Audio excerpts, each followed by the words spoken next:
everyone, it's Mike back again, and before you start taking the piss, saying all sorts of names, make sure you get to football prizes. The link's in the description. Go and get yourself a raffle ticket. It's a great shirt. It's about a player that we're going to discuss in this video, Decore. I mean, it's a great shirt to have on you all, especially the season he's having right now. So, honestly, get yourselves a raffle tickets. Last time I checked, only 3 people had entered so far. Honestly, it's a no-brainer. Get yourself in the competition. Get yourself a raffle ticket, maybe a couple. And go and get yourself a Decore shirt. We've had a couple of people off the channel win already. It's really good. There's only 65 tickets as well. It's not like there's an unlimited amount. Go and get yourself a raffle ticket. Go on. Let's talk about Everton, where we are.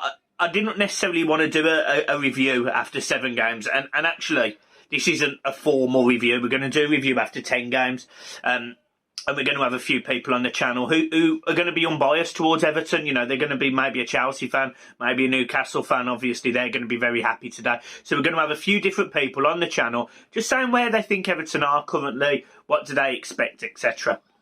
Now, what I wanted to talk about was this summer, Rafa Benitez, the start Everton have had.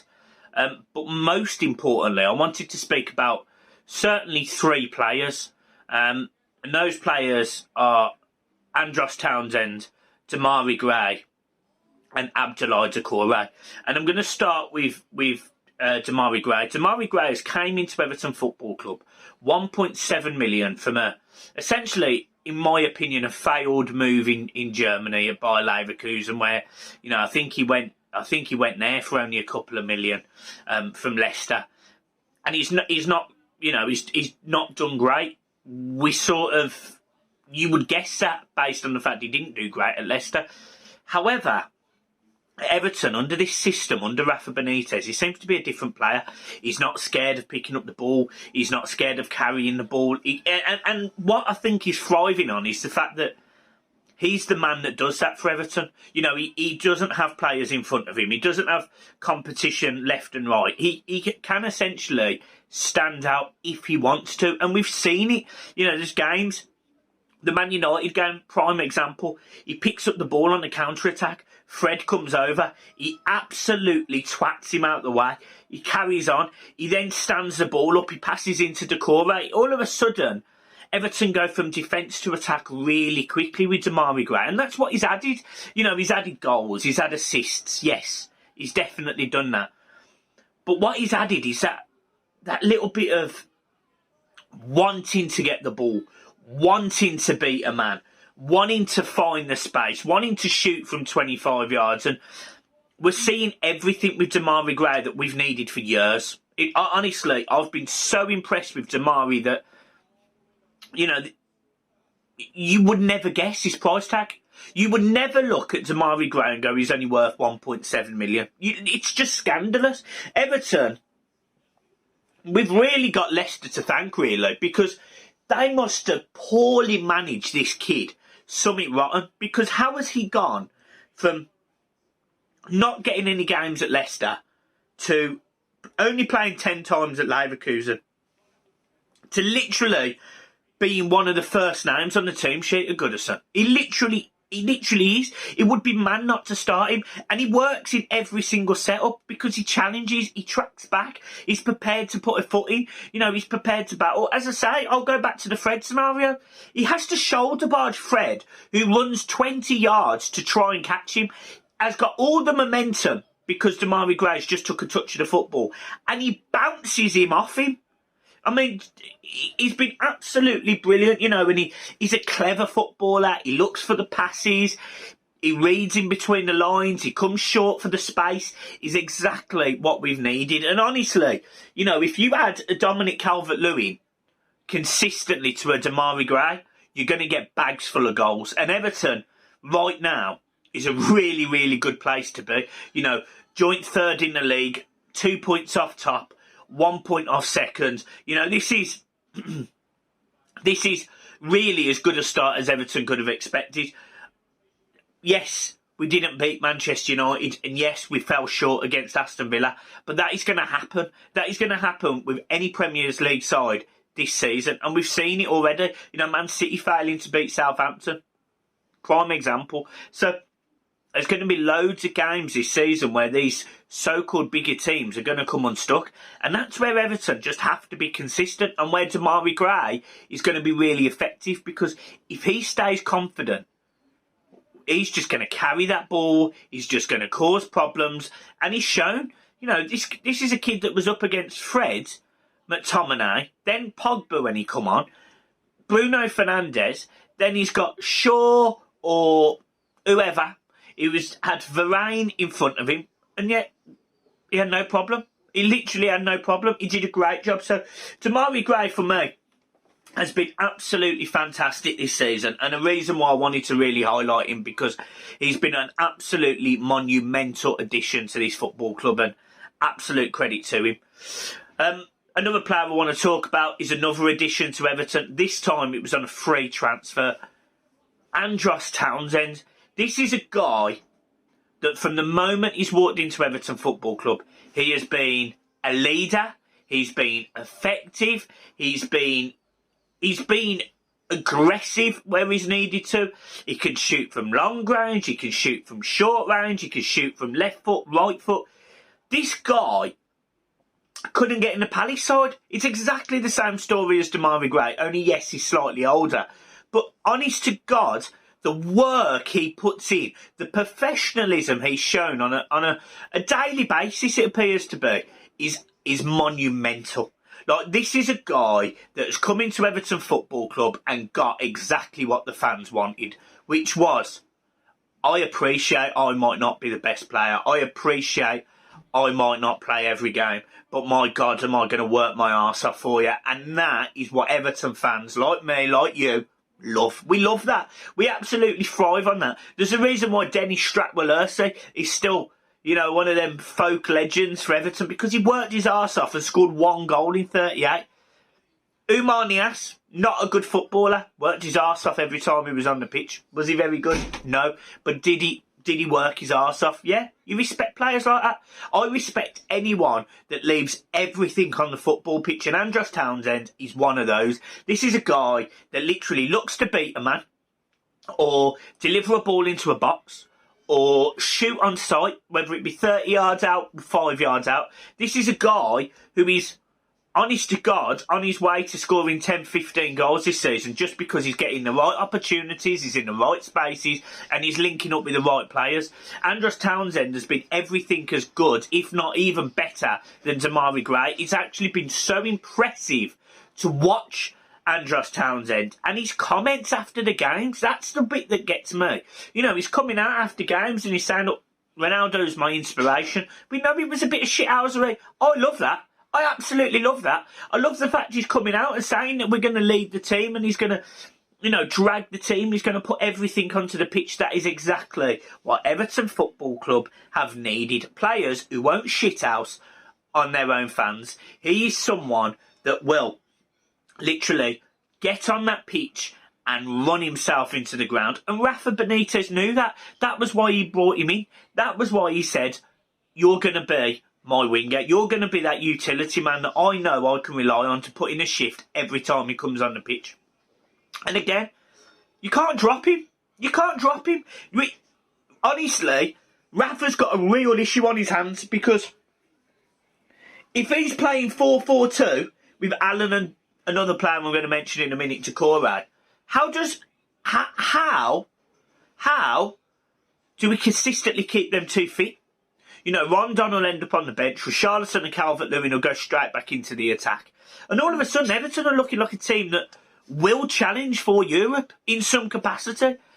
I'm not saying we're going to get there. You know, I predicted we finished 12th at the start of this season. The optimism was on its arse.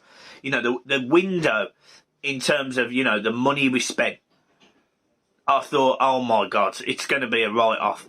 You know, the fact that Everton Football Club really, really did struggle to do anything with players that needed to go out. You know, players like Andre Gomez, James Rodriguez, etc. But we just look different. We just look different. And this is why I'm sort of leading on this point into this last player. Abdoulaye Doucouré. This is a player who defensively last season was fantastic. He had the energy, he had the legs, and he was really good. This season, Abdoulaye Doucouré, at this moment in time, is the best central midfielder in the league for sheer up and down, box to box, work ethic, goals, assists, defensive tackles. Abdoulaye Doucouré has been absolutely phenomenal this season. And look, at times last season, I must say I didn't rate his distribution. I thought at times the way he sort of would take a step with the football, I would sort of think, oh my God, he looks like he's going to fall over. This season is a different player. He's a ball-carrying player. He's strong. He's scoring goals. He's getting himself in great defensive opportunities to help the team defend. He's supporting Alan, I would say, even better than he did last season, because he's not hemmed in. He's not stuck doing a role that, yeah, he was good at.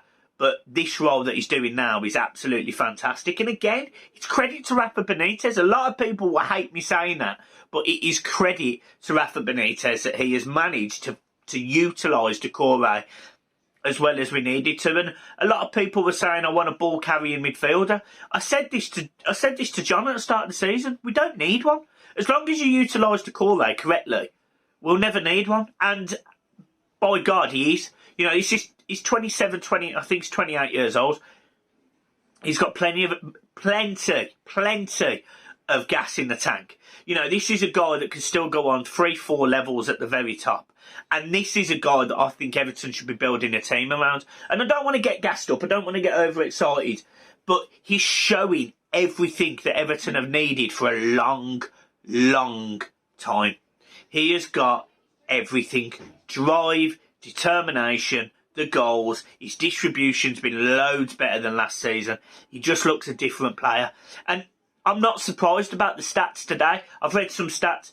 Everton have got the lowest average possession of any football match this season.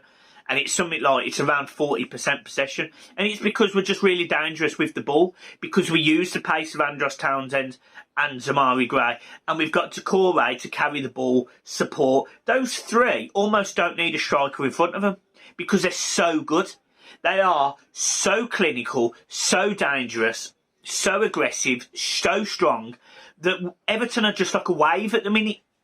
If you put us in the 6-yard box and you hem us in, as soon as we get that ball and it goes to Doucouré, you're in trouble. And that's because Everton break. They break at pace. And as we've seen countless times now this season, Leeds, Man United, Brighton, every single time Everton have been a little bit under pressure, they've managed to find something. They've managed to go a gear. And the Man United game was a prime example. There was a game that Everton could have won, and we didn't. We're very disappointed about it. So I'm more than happy with how this season started. I'm more than happy with what Rafa Benitez is doing. And the fact that we're 7 games in, with home games coming up against West Ham and Watford, and an away day at Wolves, there is no reason why Everton couldn't have 7 or 9 points in 3 games' time and be sitting probably in the top 2. There really isn't. So that's my thoughts on those 3 players. I really did want to highlight them because I think they've been brilliant this season. I think it's only fair. I am going to give a little side note to Alan as well, who I think has been much, much better. He looks like the Alan that we signed originally. He looks like the commander in the middle of the park. But I need Alan to be slightly more consistent, because at times last season I didn't think he was great. So he's doing it now. Brilliant. Keep it up. That's all I'm thinking to myself. And I want to leave on one last note. And I've left it a while to do this video, actually, from the Saturday game. Obviously, you all saw me on Don Robbie. It was a great experience. Massive shout out to Robbie. The crew at Arsenal Fan TV. The studios were amazing. Honest to God, it was an experience like nothing I've had before.